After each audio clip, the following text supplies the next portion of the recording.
Hey, y'all, it's Michelle with SLP Full Disclosure. Thanks for joining the podcast today. Today, we have the founder and CEO of FitBux, Joseph Reinke. Joseph, welcome to the podcast. Yeah, thanks for having me. Excited Yes. to be here, touching on a lot of good stuff today. Yeah, lots of things that I don't know a lot about. I'm sad to say that financial information, all of that stuff is just so foreign to me. So I'm super excited to have you here today and talk about FitBux, talk about your partnership with AMM. You guys are experts in financial planning, specifically for allied professionals, correct? correct, yeah, and we've helped something like over 50,000 allied professionals in the last few years. So I Wow. know more about those professions than I ever thought that I would, but here we are. Yeah. All right. So before we get started, I'm just going to tell you guys a little bit about Joseph. Joseph is a chartered financial analyst and the visionary behind FitBux, dedicated to guiding young professionals toward financial freedom. With a passion for investing ignited at age 12, Joseph brings extensive experience in student loans, mortgages, wealth management, and investment banking. Beyond FitBux, Joseph is an adjunct financial professor at 15 universities where he shares his expertise to inspire the next generation of young professionals. In his free time, he enjoys hiking and daily cold plunges, activities that fuel his innovative approach to financial technology. So, if I start cold plunges, will I be an expert in financial planning? Maybe you gotta focus a lot. Like, Wow. I've yeah, heard all of the amazing benefits of that, but even just thinking about it puts chill bumps all over my body, but I hear that it's yeah, absolutely amazing for you. yeah. No, I do it. So I played hockey and baseball back in high school and college. When I was about 20 years old, I fractured a vertebrae in my back, and I've had a bunch of other injuries in my neck and my shoulder. And so a couple of years ago, I didn't know about my back for probably 20 years, and it just Mhm. kept getting worse and worse until I lost all mobility in it. And that's when they found out that I had fractured it, and because there was just immense swelling in my back. And so Wow. instead of taking painkillers, I was like, I'm gonna build myself a cold plunge and go jump in that every day That's and see if awesome. that works, and started doing it. So I do it for swelling, and it's Really phenomenal, does. but Yeah, it it does really make you does help. focus. Yeah. All right, so let's get started. Tell us about FitBux. What is FitBux? So, as you mentioned, I've journeyed through a lot of different areas in the world of finance, from Mhm. investments to investment bankings and working on like billion-dollar companies. And along that way, I was also in wealth management. And at the time when I was in wealth management, I was working with like 50 and 60-year-olds. Mhm.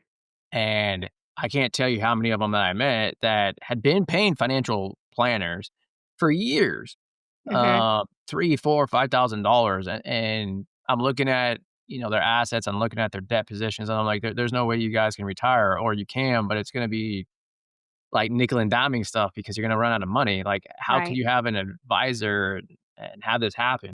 And then I started looking at like the way banks are set up and the way financial companies are set up and the way products are sold. And the whole thing, it was just like, well, people are getting the wrong products at the wrong time. They're highly inefficient. When you talk to financial planners, they might know one thing, but that's it. Mhm. And because humans are limited in our knowledge. And I'll give you an example.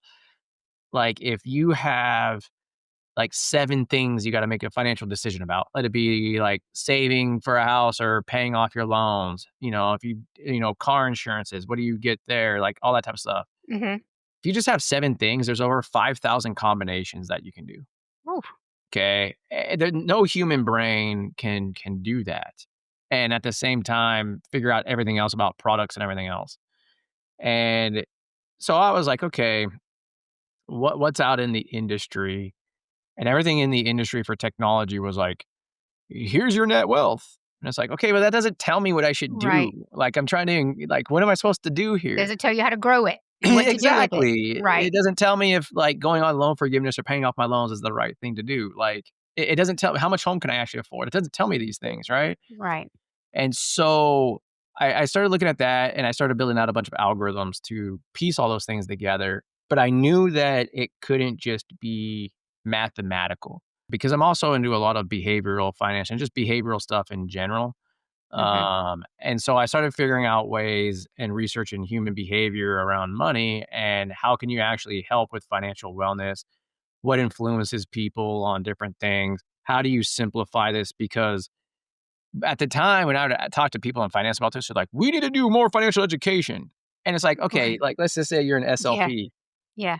What do you think about when you think of education? You think of like, I went to grade school, then high school, and then Yeah. college, and then I had to get my master's. That was like 20 years. You're telling me in order to learn money, I gotta spend 20 years learning this? Like, no Right. one's gonna Because do it's that, so right? much information. It It's is. so much. It's overwhelming the amount of Mhm. information. And Yep. so I said, but from a behavioral standpoint, how can we tie behavior and then the mathematical side together? And those are the fundamental algorithms that we built to power financial planning and financial management for everybody to be affordable. And at the time, I said, I don't want to go out and try to help like 50 and 60-year-olds because everybody's trying to help them. Like this Right. problem starts younger. So let's go into like 20 and 30-year-olds. And when we first started the company, we had to start somewhere with the tech, right? Because like you just Right. said, finance is huge. So where do you Yeah. start? We said, well, what's the number one problem for new grads right now? It's student loans. And so like the first products we launched were around student loans. And then we built the financial planning and the financial management software around that. Mhm. And so that's where we're at right now. Like I said, we've helped like 50,000 individuals so far, $3 billion in assets and debt. It's a lot Wow. of money and just keep growing. And now that's a platform now. Like we have it, the technology to help us be efficient as planners so it can be Mhm. affordable. And then we're incorporating AI into it as well so it can help more and more people and be more like in your pocket getting help as soon as you need it Yeah, instead of and I like think having to that schedule calls.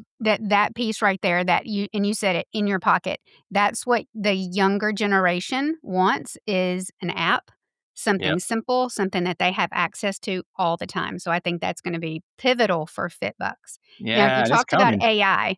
I think I had this later on, but we'll go ahead and talk about that. I know that in our intro call, you said that you have been working for 8 years to build the AI platform that is going to support FitBucks. Did I say that correctly? Correct, yeah, Okay. so when I talk about algorithms and stuff that I was making and the behavioral side, that's what differentiates us. So I knew, like in AI, they like what you see with ChatGPT, that's called a large language model. That Mhm. takes hundreds of millions of dollars to build. Okay. And I knew that we would eventually need it, but I was like, well, maybe there's a shortcut, but let's build this other stuff first. So like when you go to on the chat GPT, it doesn't have any of your personal information. That's number one. But number two, it can't do mathematics sequentially. So it can't go out at monthly for like 10 years to project something. It can do something very simplistic, like Mhm. what would be my monthly payment? Like it could do that. Okay. But if you said like, what's my monthly payment? But what happens if I buy a house in 3 years? It can't do it. You need underlying algorithms that it can input data in, and then it can look at the output of those algorithms, interpret it, and bring it back. Okay. And so those planning algorithms, the underneath of that, that's what we've been building for 8 years of how do we incorporate behavioral into these algorithms? How are the algorithms correct? Like, how do we actually develop a planning system that's easy to understand and not, like a 60-page PDF that financial Mhm. advisors give to people? Right. And so we wrapped up the foundation of that about a year ago. And then the cool part for us is because of the advancements in AI, all those big pieces I told you about that cost like Mhm. $100 million, we don't have to pay that anymore. We can use what's Wow. already built and then Mhm. combine it with what we have. And then it's called fine tuning it. We just fine tune it to correct it. And that's what we're doing right now. We're just testing it to correct it and keep training it to make sure that's coming out with the right stuff. But we built the foundation and then we're taking stuff from the market that's already out there and just combining it and off we go. Wow. That is fascinating to me, and it's amazing what AI can do, and we've talked about AI before on the podcast, but it is just it's kind of like back in the old days, and I'm much older than you, Joseph. Back in the old days, the way a fax machine works, you're like, "How does a Yeah. fax machine work?" Right? And I'm at the age where I'm like, "How does AI work? How does it know all that information?" But AI can only and what I've learned by talking to all of these people who are doing it, including yourself, is that AI can only do what you teach it to do. So that's what you Mhm. guys have been doing for the past 8 years is teaching it to do what you want it to do within this FitBux app that is going to help young professionals with their financial planning and all of the things finance related, correct? Correct, and it's also like, giving it the tools too, so teaching it and giving it the tools to actually do some of the calculations. You know, I'll give you an example, right? My wife's a PT, so I'll use a PT as an example. If she goes and she's like, "Look, this person's doing an exercise. I need to, understand how, what the angle of their knee bend is, so Mhm. and, how they're progressing." She can look and she can guess. That's what ChatGPT does. It looks at all this data and guesses based on it, and it's pretty good at guessing. That's what it does. Where the tool comes in is like, oh, well, here's a goniometer to actually measure it to come up with a real Okay. number. And now ChatGPT can look at that number and then tell you, like intelligently, this is the number. More precise. Yeah, and so that's what we were building is those tools and the teaching aspect of it. And that's why I'm excited because it's been a long time, and it's like it's almost there. Yeah, I can see the excitement on your face. That's amazing. That's incredible. But okay, so getting back to FitBucks.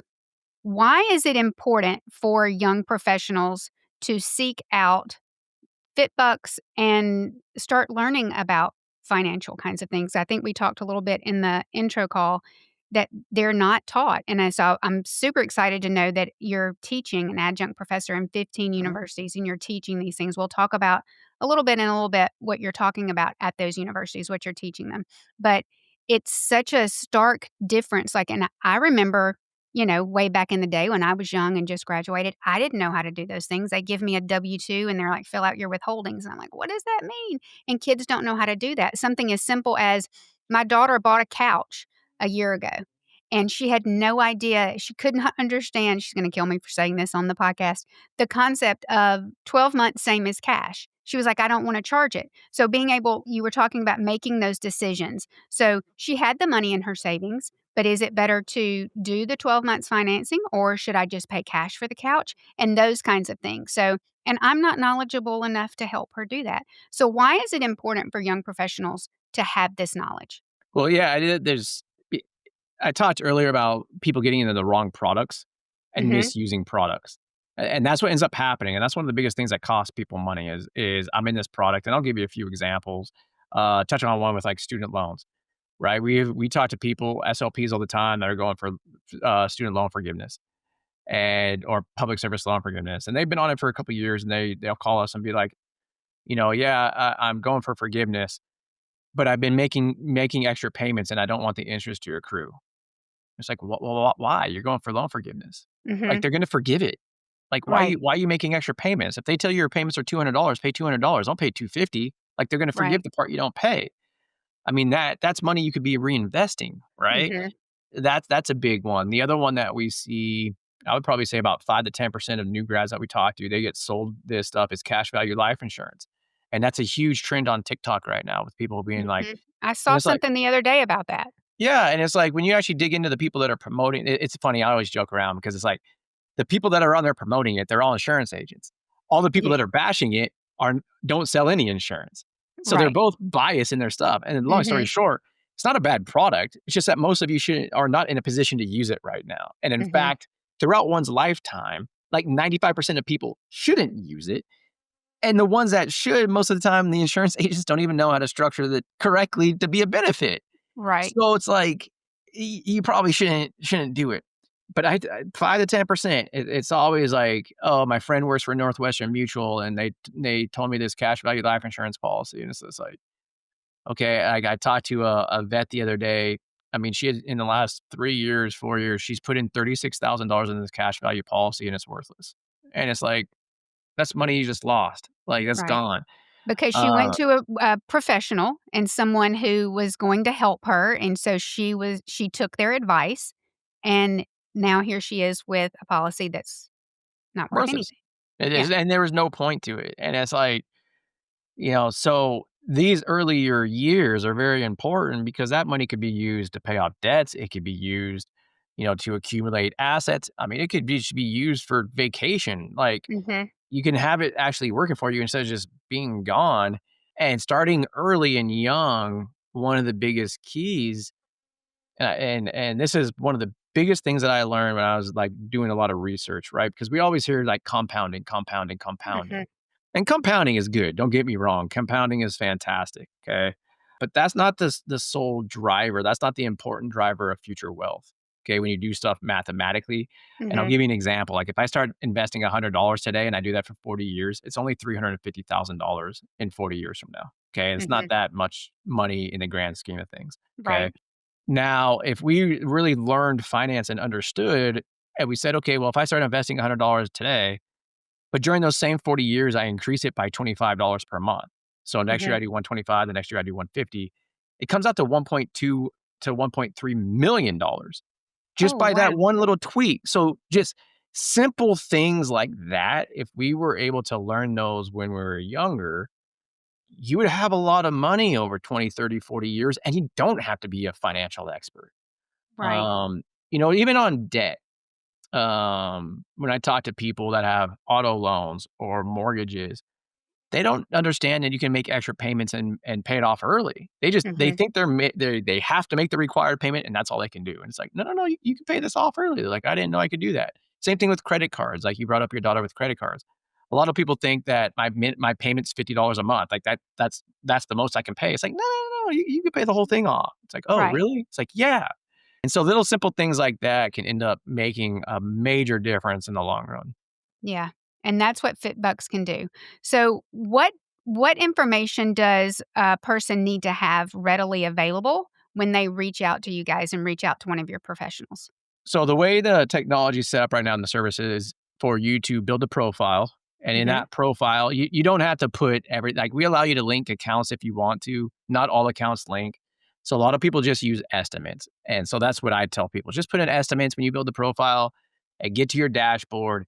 And you can use the tools and the calculators, the plan building technology on your own if you want to, but we highly encourage people on that, especially that first time, schedule a call with us because we Mhm. can answer those questions. We can make sure that the technology is all being used correctly.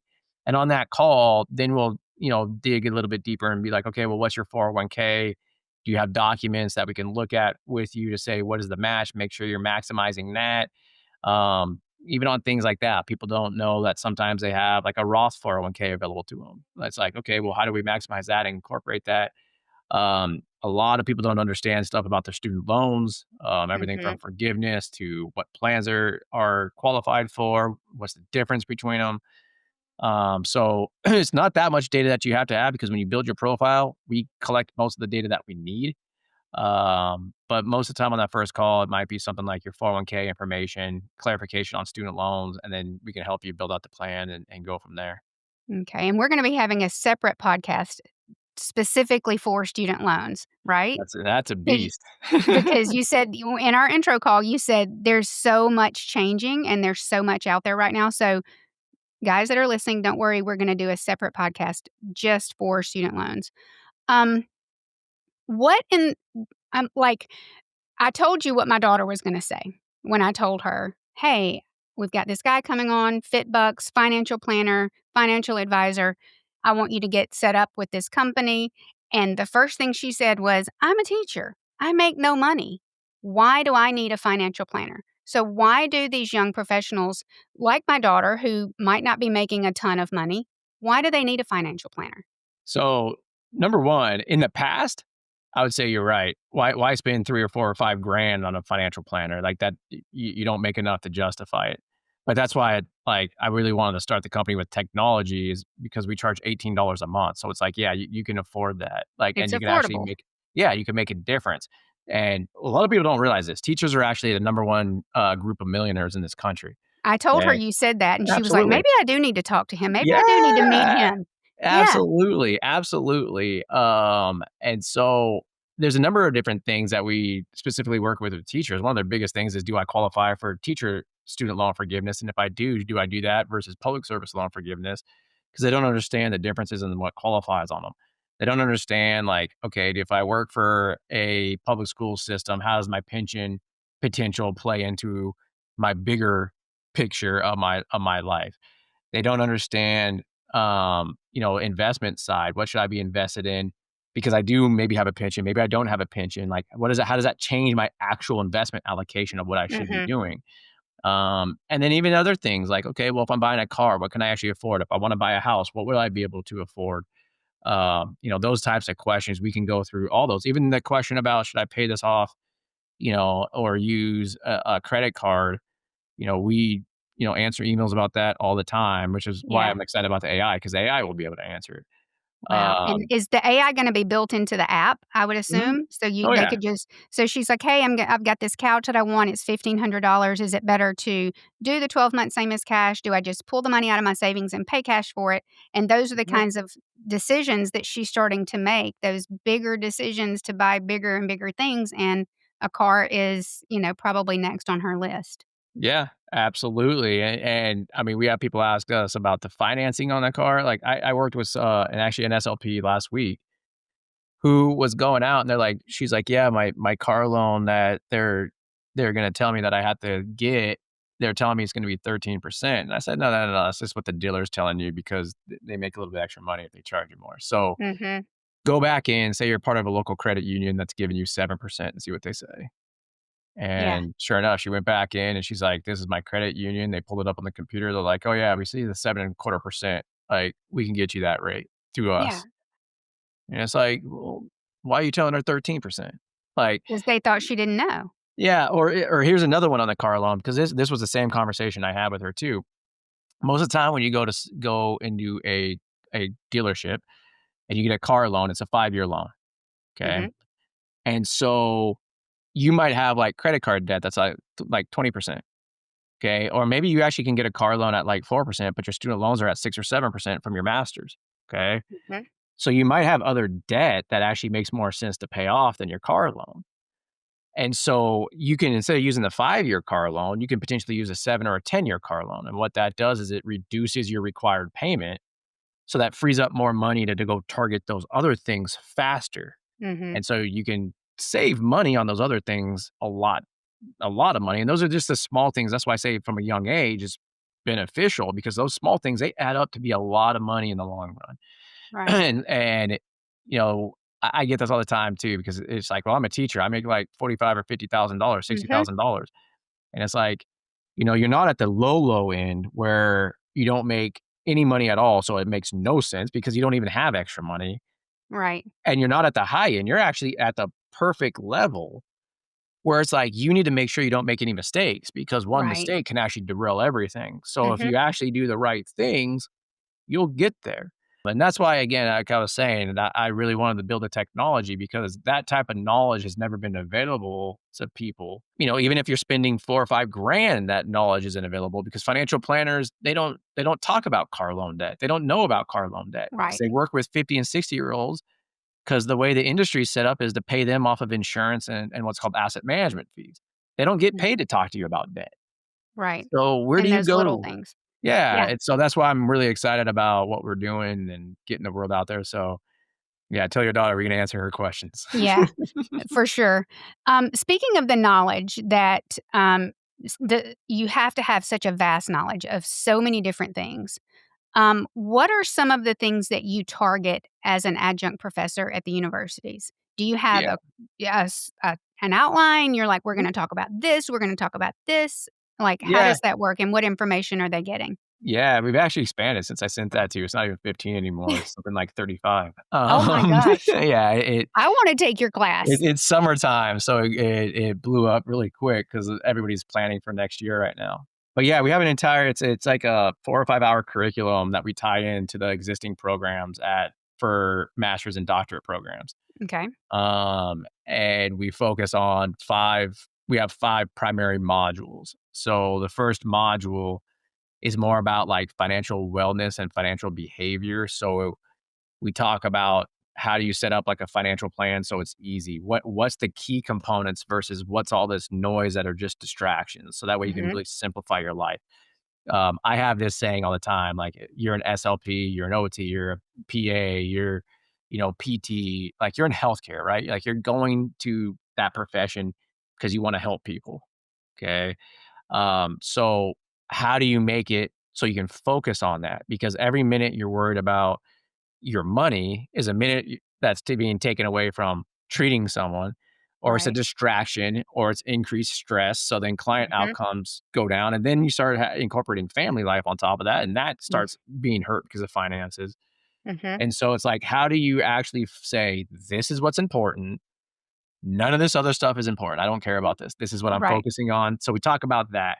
And that's the first module. Second module is all about, as a incoming student, what to really start working on now with your money in terms of behavior, as well as what type of student loans they get, as well as like if you worked before, like what are some tricks you could do with your 401ks while you're in school so you could save money. So that's the second module. And then third, fourth, and fifth modules where we really dive into like the actual plan. The third module is day-to-day money. So we focus on like income, different income types, like, PRN work, 1099, what's Mhm. W-2, like if you're a travel SLP, what does that look like? Um, Self-employed, what does that look like? And then on the Right. expenses, on day-to-day money, we focus on taxes. So that way you can have a basic understanding of how the tax system works. Because you have to understand that. So that way you understand how the different incomes Mhm. affect your Yep. taxes, how retirement accounts affect taxes. So we talk about the basic system of taxes, like the progressive tax system, how it works, what's a credit, what's a deduction, all that type of stuff, just to have a foundation there. And then the fourth module is like the big one where we talk about assets and debt. So everything from like what's a high yield savings account to what's an IRA, what's a 401k, to the different types of debt. We primarily focus on student loans and mortgages. And then I also talk in that about how to manipulate your credit score so that way you can graduate with a high credit score. So a lot of people don't know those tricks. Again, if some of you are parents out there listening to this, so like what we talk about is, as a student, like if you're an SLP student, if your parents have good credit and they trust you, like ask them to be a signer on their credit card, because then all their credit history and all their credit utilization ratios all go to your credit as well. And that Mhm. can really increase your credit score. So when you graduate, auto loans and everything else are cheaper. Okay. So that's module 4. And then module 5 is all about risk management. So we primarily talk about 3 things there: life insurance, disability insurance. What do you need to know about them? What do you need to actually get? And then we talk about estate planning, which a lot of people are like, estate planning, young people, like, why do they need a Yeah. will and a trust? I'm like, we touch on the will and the trust, but we're primarily talking about power of attorneys and healthcare proxies, because Mhm. that's what you're going to need more so as a new grad versus like the wills and the trust, like healthcare proxies and financial power of attorneys in case something happens to you. Which is actually, I'm really excited because about 3 weeks ago, 4 weeks ago, we partnered with an AI company that's doing wills, trusts, and healthcare proxies. So instead of having to pay a lawyer like 4 grand to do it for you, 5 grand to do it for you, it's like $100, and the AI helps you do it. Wow. It's like, this is fantastic. So And that's gonna all be through FitBux? yeah, we just launched that a couple weeks ago with that Wow. partner company. It's fantastic. I love it. So we'll see where that goes. But that's the curriculum. That's what we go through. It's only like 4 or 5 hours all combined. So the programs really interlace it throughout the 2 or 3 years that Mhm. you're going to school. So it's not all at one time just bombarding people. Yeah. Um, and yeah, it's worked out well. The feedback's been great. I wish I could do it with more universities. I just don't have time to promote it. Yeah. So, um, Because it's information that these young kids don't know, and I say young kids, but I think that there are a lot of adults, people in my age group, that just don't have that knowledge, and they oh just don't yeah. have that information. Oh yeah. When Um, we do our webinars with the universities, we have professors, chairs, deans. They're all sitting in on the conversations. right. Like, they're like, and most of the time they'll be like, "Oh, we just want to we want to hear what you're talking about, like, so that way we know what the content is." And then afterwards, they're like, "I didn't know that." It's I like, didn't know that. I learned something. Yeah, you can always learn something. yep. Um, what questions should young professionals be asking about their finances? I like, there's external questions and there's internal questions. Mhm. And I like to focus on internal questions first. And the biggest thing that I think is overlooked is income. And because there's different ways of generating wealth. The most common way is income, working for somebody else, and then there's other Mhm. stuff like being self-employed where you can build a business, generate income, and that type of stuff. And so a lot of people that say, "Hey, if you ever wanna make a lot of money, you have to be self-employed." And that's not necessarily true, Mhm. okay? When you are basically wanna produce income and that's how you want your primary money coming in, it's, "Well, what can I do to increase that income?" And what I mean by that is, like, when you listen to personal financial people, so, you know, I'm not saying anything are bad or good about these people, but people like Dave Ramsey, okay, or some of these finance books that you can read, they all focus on things like cutting your expenses, Mhm. and you can only cut your expenses so much, Right. right? Like, that's only works so long, but your income can grow infinitely. There's no cap to your income. And so it's like, well, what can I do? And we call that human capital. So what skills am I actually developing that can actually increase my income and make me more valuable? So for example, for SLPs, when you go from your undergrad degree to getting your SLP, you're going to get a pay bump. Mhm. That's human capital development. That's education. That's increasing your pay. Sometimes we have SLPs then go on to get their masters. Why? Because then they can go into the corporate side and the healthcare, like, for a healthcare organization Mhm. on that side, and now they can get a pay bump. We have people now in different industries like SLP, OT, PT that are actually saying, you know what, I'm gonna teach myself a little bit about like a crash course in coding and AI. And then they're going to work at AI companies and actually training the AI on medical stuff because like, if I could create an SLP AI company tomorrow, Right. and it would be good, but I'm not an SLP, I don't know how to train it. I Right. need an SLP to train that, right? Mhm. So it's what skills am I building to increase my income? And Okay. I'll give you one more story about how that can happen. Like, my wife's mentor in the PT industry, I mean, she taught herself how to do blogs and kind of social media marketing, that type of stuff. And she started doing like a really niche part of the industry where she was looking at sports injuries. And she would then say, how is this going to affect their fantasy sports? Even when they come back, are they going to be full strength? How long are they going to be out? Mhm. Long story short, she left the industry because ESPN gave her a massive contract to go work for them. So it's like, Wow. those skills, it's like, what skills can I continue to build? Which is extremely important because I talk to people all the time that they graduate. Let's just say they become an SLP. You've been through a lot of schooling Mhm. and then they just stop learning. And within like 10 or 15 years, those skills they erode, right? Yeah. So it's like you gotta keep that going. So I highly talk to people about developing those skills and what Okay. do you love doing and what can you become an expert in and combined. You're an expert in, SLP. What one other thing can you become an expert in that you can combine that can really increase that income? You never know. Maybe it leads to starting your own business one day. Yeah. Like that's you just don't know, right? I love that. So that's That's amazing. internal. Yeah, that's internal. Then external, it's things like, okay, what am I actually getting paid? Should I switch jobs? We've had a lot of conversations recently like, hey, for example, I live in California. Would it make sense for me to potentially move, to a different state? Like that's Mhm. lower cost. Like, what does the income look like? What type of house do I actually want to buy? What can I actually afford? Do I even want to buy a house? Like, Right.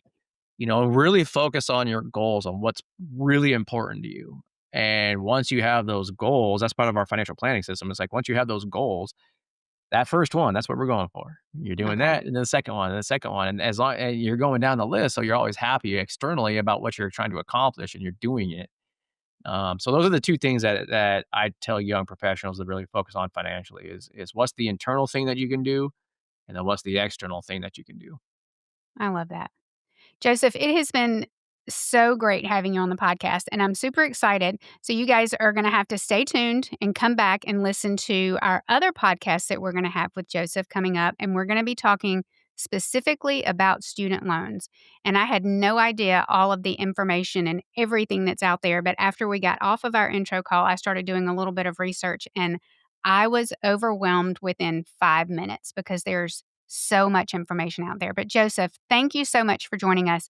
Guys, if you're listening and you want to get started with FitBux, we're going to have their contact information linked in this podcast. And I encourage all of you guys to go and get connected with one of their professionals. They're a great company that are going to continue to grow and do great things. So thank you so much, Joseph. Yeah, thanks for having me. All right, we'll talk to you guys soon. Thank you for tuning in to SLP Full Disclosure. You can learn more about this episode and our show on our website at amnhealthcare.com. If you enjoyed this episode, share it with a friend and subscribe to our show on your favorite podcast platform. You can also find show updates and SLP opportunities on our Instagram at AMN Allied. Special thanks to AMN Healthcare for making this show possible. See y'all next time.